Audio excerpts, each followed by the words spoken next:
Elizabeth, as they drove along, watched for the first appearance of Pemberley Woods with some perturbation, and when at length they turned in at the lodge, her spirits were in a high flutter. The park was very large and contained great variety of ground. They entered it in one of its lowest points and drove for some time through a beautiful wood stretching over a wide extent. Elizabeth's mind was too full for conversation, but she saw and admired every remarkable spot and point of view. They gradually ascended for half a mile, and then found themselves at the top of a considerable eminence, where the wood ceased, and the eye was instantly caught by Pemberley House, situated on the opposite side of the valley, into which the road with some abruptness wound. It was a large, handsome stone building, standing well on rising ground, and backed by a ridge of high woody hills, and in front a stream of some natural importance was swelled into greater, but without any artificial appearance. Its banks were neither formal nor falsely adorned. Elizabeth was delighted. She had never seen a place for which nature had done more, or where natural beauty had been so little counteracted by an awkward taste. They were all of them warm in their admiration, and at that moment she felt that to be mistress of Pemberley might be something. They descended the hill, crossed the bridge, and drove to the door, and while examining the nearer aspect of the house, all her apprehension of meeting its owner returned. She dreaded lest the chambermaid had been mistaken. On applying to see the place, they were admitted into the hall, and Elizabeth, as they waited for the housekeeper, had leisure to wonder at her being where she was. The housekeeper came, a respectable-looking elderly woman, much less fine, and more civil than she had any notion of finding her. They followed her into the dining parlour. It was a large, well-proportioned room, handsomely fitted up. Elizabeth, after slightly surveying it, went to a window to enjoy its prospect. The hill, crowned with wood, from which they had descended, receiving increased abruptness from the distance, was a beautiful object. Every disposition of the ground was good, and she looked on the whole scene, the river, the trees scattered on its banks, and the winding of the valley, as far as she could trace it, with delight. As they passed into other rooms, these objects were taking different positions, but from every window there were beauties to be seen. The rooms were lofty and handsome, and their furniture suitable to the fortune of their proprietor. But Elizabeth saw, with admiration of his taste, that it was neither gaudy nor uselessly fine, with less of splendour and more real elegance than the furniture of Rosings. And of this place, thought she, I might have been mistress. With these rooms I might have now been familiarly acquainted. Instead of viewing them as a stranger, I might have rejoiced in them as my own, and welcomed to them as visitors, my uncle and aunt. But no, recollecting herself, that could never be. My uncle and aunt would have been lost to me. I should not have been allowed to invite them. This was a lucky recollection. It saved her from something like regret. She longed to inquire of the housekeeper whether her master were really absent, but had not courage for it. At length, however, the question was asked by her uncle, and she turned away with alarm while Mrs. Reynolds replied that he was, adding, "But we expect him tomorrow, with a large party of friends." How rejoiced was Elizabeth that their own journey had not by any circumstance been delayed a day. Her aunt now called her to look at a picture.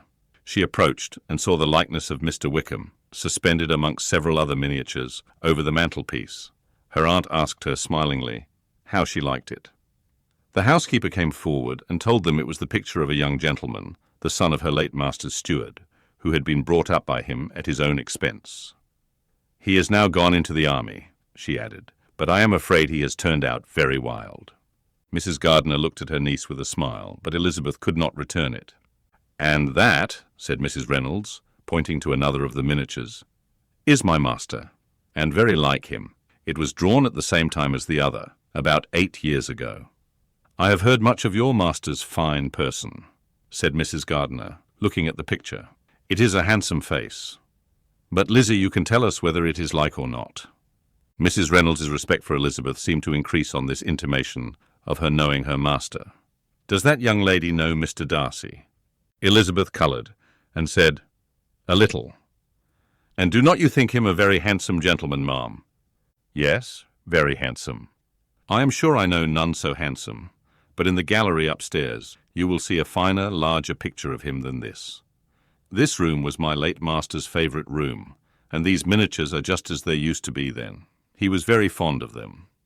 This accounted to Elizabeth for Mr. Wickham's being among them. Mrs. Reynolds then directed their attention to one of Miss Darcy, drawn when she was only 8 years old. "And is Miss Darcy as handsome as her brother?" said Mr. Gardiner. "Oh, yes, the handsomest young lady that ever was seen, and so accomplished. She plays and sings all day long. In the next room is a new instrument, just come down for her, a present from my master. She comes here tomorrow with him." Mr. Gardiner, whose manners were easy and pleasant, encouraged her communicativeness by his questions and remarks. Mrs. Reynolds, either from pride or attachment, had evidently great pleasure in talking of her master and his sister. "Is your master much at Pemberley in the course of the year?" "Not so much as I could wish, sir, but I dare say he may spend half his time here. And Miss Darcy is always down for the summer months." "Except," thought Elizabeth, "when she goes to Ramsgate. If your master would marry, you might see more of him." "Yes, sir, but I do not know when that will be. I do not know who is good enough for him." Mr. and Mrs. Gardiner smiled. Elizabeth could not help saying, "It is very much to his credit, I'm sure, that you should think so." "I say no more than the truth, and what everybody will say that knows him," replied the other. Elizabeth thought this was going pretty far, and she listened with increasing astonishment as the housekeeper added, "I have never had a cross word from him in my life, and I have known him ever since he was 4 years old." This was praise of all others, most extraordinary, most opposite to her ideas. That he was not a good-tempered man had been her firmest opinion. Her keenest attention was awakened. She longed to hear more, and was grateful to her uncle for saying, "There are very few people of whom so much can be said. You are lucky in having such a master." "Yes, sir, I know I am. If I were to go through the world, I could not meet with a better. But I have always observed that they who are good-natured when children are good-natured when they grow up, and he was always the sweetest-tempered, most generous-hearted boy in the world." Elizabeth almost stared at her. "Can this be Mr. Darcy?" thought she. "His father was an excellent man," said Mrs. Gardiner. "Yes, ma'am, that he was indeed, and his son will be just like him, just as affable to the poor." Elizabeth listened, wondered, doubted, and was impatient for more. Mrs. Reynolds could interest her on no other point. She related the subjects of the pictures, the dimensions of the rooms, and the price of the furniture in vain. Mr. Gardiner, highly amused by the kind of family prejudice to which he attributed her excessive commendation of her master, soon led again to the subject, and she dwelt with energy on his many merits, as they proceeded together up the great staircase. "He's the best landlord and the best master," said she, "that ever lived. Not like the wild young men nowadays, who think of nothing but themselves. There is not one of his tenants or servants but what will give him a good name. Some people call him proud, but I am sure I never saw anything of it. To my fancy, it is only because he does not rattle away like other young men." "In what an amiable light does this place him," thought Elizabeth. "This fine account of him," whispered her aunt as they walked, "is not quite consistent with his behaviour to our poor friend. Perhaps we might be deceived. That is not very likely. Our authority was too good." On reaching the spacious lobby above, they were shown into a very pretty sitting-room, lately fitted up with greater elegance and lightness than the apartments below, and were informed that it was but just done to give pleasure to Miss Darcy, who had taken a liking to the room when last at Pemberley. "He is certainly a good brother," said Elizabeth, as she walked towards one of the windows. Mrs. Reynolds anticipated Miss Darcy's delight when she should enter the room. "And this is always the way with him," she added. "Whatever can give his sister any pleasure is sure to be done in a moment. There is nothing he would not do for her." The picture gallery and 2 or 3 of the principal bedrooms were all that remained to be shown. In the former were many good paintings, but Elizabeth knew nothing of the art, and from such as had been already visible below, she had willingly turned to look at some drawings of Miss Darcy's, in crayons, whose subjects were usually more interesting and also more intelligible. In the gallery there were many family portraits, but they could have little to fix the attention of a stranger. Elizabeth walked on in quest of the only face whose features would be known to her. At last it arrested her, and she beheld a striking resemblance of Mr. Darcy, with such a smile over the face as she remembered to have sometimes seen when he looked at her. She stood several minutes before the picture, in earnest contemplation, and returned to it again before they quitted the gallery. Mrs. Reynolds informed them that it had been taken in his father's lifetime. There was certainly at this moment, in Elizabeth's mind, a more gentle sensation towards the original than she had ever felt in the height of their acquaintance. The commendation bestowed on him by Mrs. Reynolds was of no trifling nature. What praise is more valuable than the praise of an intelligent servant? As a brother, a landlord, a master, she considered how many people's happiness were in his guardianship, how much of pleasure or pain it was in his power to bestow, how much of good or evil must be done by him. Every idea that had been brought forward by the housekeeper was favourable to his character, and as she stood before the canvas on which he was represented, and fixed his eyes upon herself, she thought of his regard with a deeper sentiment of gratitude than it had ever raised before. She remembered its warmth, and softened its impropriety of expression. When all of the house that was open to general inspection had been seen, they returned downstairs, and taking leave of the housekeeper, were consigned over to the gardener, who met them at the hall door. As they walked across the lawn towards the river, Elizabeth turned back to look again. Her uncle and aunt stopped also, and while the former was conjecturing as to the date of the building, the owner of it himself suddenly came forward from the road, which led behind it to the stables.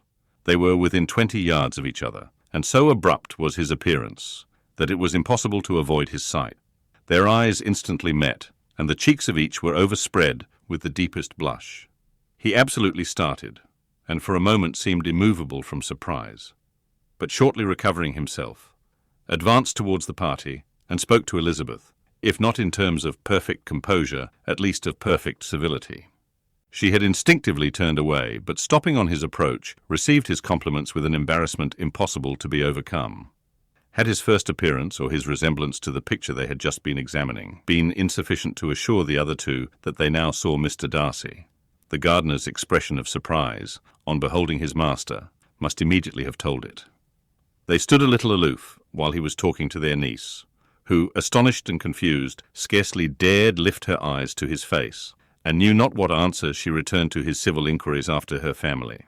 Amazed at the alteration of his manner since they last parted, every sentence that he uttered was increasing her embarrassment, and every idea of the impropriety of her being found there recurring to her mind. The few minutes in which they continued together were some of the most uncomfortable of her life. Nor did he seem much more at ease. When he spoke, his accent had none of its usual sedateness, and he repeated his inquiries as to the time of her having left Longbourn, and of her stay in Derbyshire, so often, and in so hurried a way, as plainly spoke the distraction of his thoughts. At length, every idea seemed to fail him, and after standing a few moments, without saying a word, he suddenly recollected himself, and took leave. The others then joined her, and expressed their admiration of his figure. But Elizabeth heard not a word, and wholly engrossed by her own feelings, followed them in silence. She was overpowered by shame and vexation. Her coming there was the most unfortunate, the most ill-judged thing in the world. How strange must it appear to him! In what a disgraceful light might it not strike so vain a man! It might seem as if she had purposely thrown herself in his way again. Oh, why did she come? Or why did he thus come a day before he was expected? Had they been only 10 minutes sooner, they should have been beyond the reach of his discrimination. For it was plain that he was that moment arrived, that moment alighted from his horse or his carriage. She blushed again and again over the perverseness of the meeting, and his behaviour so strikingly altered. What could it mean? That he should even speak to her was amazing. But to speak with such civility, to inquire after her family. Never in her life had she seen his manners so little dignified. Never had he spoken with such gentleness as on this unexpected meeting. What a contrast did it offer to his last address in Rosings Park, when he put his letter into her hand. She knew not what to think, or how to account for it. They had now entered a beautiful walk by the side of the water, and every step was bringing forward a nobler fall of ground, or a finer reach of the woods to which they were approaching.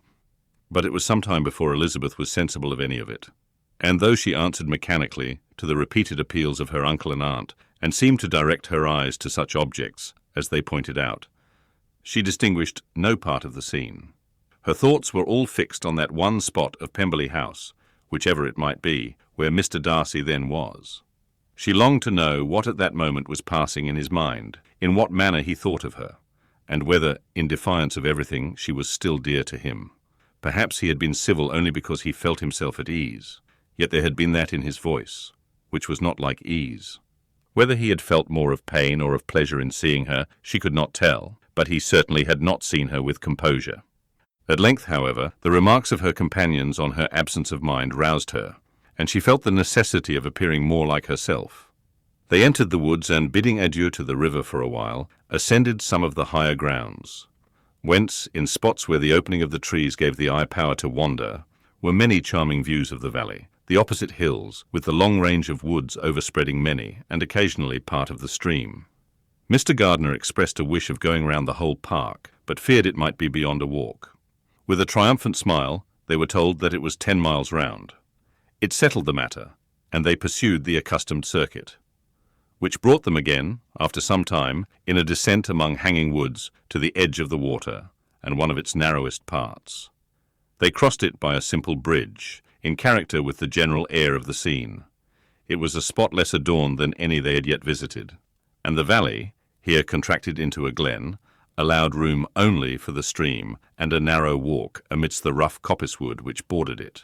Elizabeth longed to explore its windings, but when they had crossed the bridge and perceived their distance from the house, Mrs. Gardiner, who was not a great walker, could go no farther, and thought only of returning to the carriage as quickly as possible. Her niece was, therefore, obliged to submit, and they took their way towards the house on the opposite side of the river in the nearest direction. But their progress was slow, for Mr. Gardiner, though seldom able to indulge the taste, was very fond of fishing, and was so much engaged in watching the occasional appearance of some trout in the water and talking to the man about them that he advanced but little.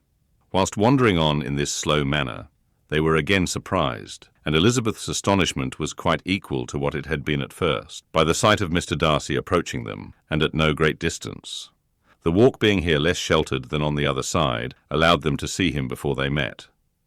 Elizabeth, however astonished, was at least more prepared for an interview than before, and resolved to appear and to speak with calmness, if he really intended to meet them.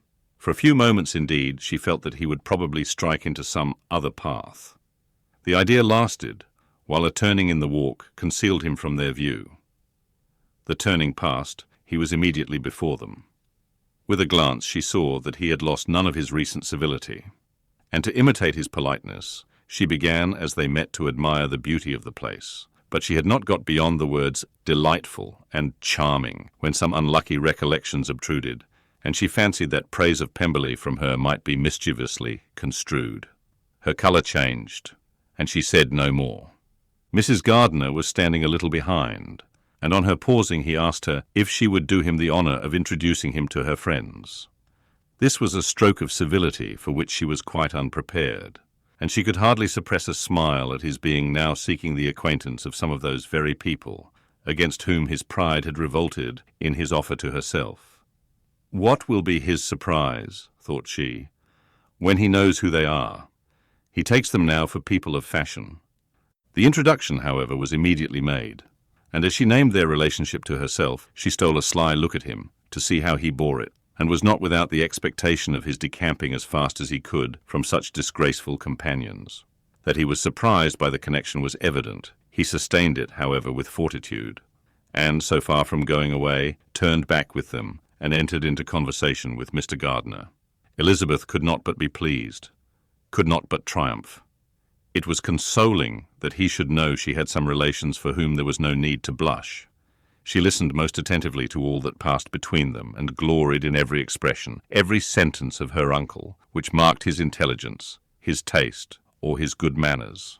The conversation soon turned upon fishing, and she heard Mr. Darcy invite him, with the greatest civility, to fish there as often as he chose, while he continued in the neighbourhood, offering at the same time to supply him with fishing tackle, and pointing out those parts of the stream where there was usually most sport. Mrs. Gardiner, who was walking arm in arm with Elizabeth, gave her a look expressive of her wonder. Elizabeth said nothing, but it gratified her exceedingly. The compliment must be all for herself. Her astonishment, however, was extreme, and continually was she repeating, "Why is he so altered? From what can it proceed? It cannot be for me. It cannot be for my sake that his manners are thus softened. My reproofs at Hunsford could not work such a change as this. It is impossible that he should still love me." After walking some time in this way, the two ladies in front, the two gentlemen behind, on resuming their places, after descending to the brink of the river for the better inspection of some curious water plant, there chanced to be a little alteration. It originated in Mrs. Gardiner, who, fatigued by the exercise of the morning, found Elizabeth's arm inadequate to her support, and consequently preferred her husband's. Mr. Darcy took her place by her niece, and they walked on together. After a short silence, the lady first spoke. She wished him to know that she had been assured of his absence before she came to the place, and accordingly began by observing that his arrival had been very unexpected. "For your housekeeper," she added, "informed us that you would certainly not be here till tomorrow. And indeed, before we left Bakewell, we understood that you were not immediately expected in the country." He acknowledged the truth of it all, and said that business with his steward had occasioned his coming forward a few hours before the rest of the party with whom he had been travelling. "They will join me early tomorrow," he continued, "and among them are some who will claim an acquaintance with you, Mr. Bingley and his sisters." Elizabeth answered only by a slight bow. Her thoughts were instantly driven back to the time when Mr. Bingley's name had been last mentioned between them, and if she might judge from his complexion, his mind was not very differently engaged. "There is also one other person in the party," he continued after a pause, "who more particularly wishes to be known to you. Will you allow me, or do I ask too much, to introduce my sister to your acquaintance during your stay at Lambton?" The surprise of such an application was great indeed. It was too great for her to know in what manner she acceded to it. She immediately felt that whatever desire Miss Darcy might have of being acquainted with her must be the work of her brother, and without looking farther it was satisfactory. It was gratifying to know that his resentment had not made him think really ill of her. They now walked on in silence, each of them deep in thought. Elizabeth was not comfortable. That was impossible, but she was flattered and pleased. His wish of introducing his sister to her was a compliment of the highest kind. They soon outstripped the others, and when they had reached the carriage, Mr. and Mrs. Gardiner were half a quarter of a mile behind. He then asked her to walk into the house, but she declared herself not tired, and they stood together on the lawn. At such a time much might have been said, and silence was very awkward. She wanted to talk, but there seemed an embargo on every subject. At last she recollected that she had been travelling, and they talked of Matlock and Dovedale with great perseverance. Yet time and her aunt moved slowly, and her patience and her ideas were nearly worn out before the tete-a-tete was over. On Mr. and Mrs. Gardiner's coming up, they were all pressed to go into the house and take some refreshment, but this was declined, and they parted on each side with the utmost politeness. Mr. Darcy handed the ladies into the carriage, and when it drove off, Elizabeth saw him walking slowly towards the house. The observations of her uncle and aunt now began, and each of them pronounced him to be infinitely superior to anything they had expected. "He is perfectly well behaved, polite, and unassuming," said her uncle. "There is something a little stately in him, to be sure," replied her aunt, "but it is confined to his air, and is not unbecoming. I can now say with the housekeeper that though some people may call him proud, I have seen nothing of it. I was never more surprised than by his behaviour to us. It was more than civil. It was really attentive, and there was no necessity for such attention. His acquaintance with Elizabeth was very trifling." "To be sure, Lizzie," said her aunt, "he is not so handsome as Wickham. Or rather, he has not Wickham's countenance, for his features are perfectly good. But how came you to tell us that he was so disagreeable?"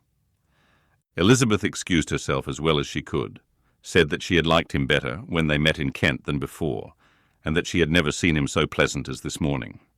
"But perhaps he may be a little whimsical in his civilities," replied her uncle. "Your great men often are, and therefore I shall not take him at his word about fishing, as he might change his mind another day, and warn me off his grounds." Elizabeth felt that they had entirely mistaken his character, but said nothing.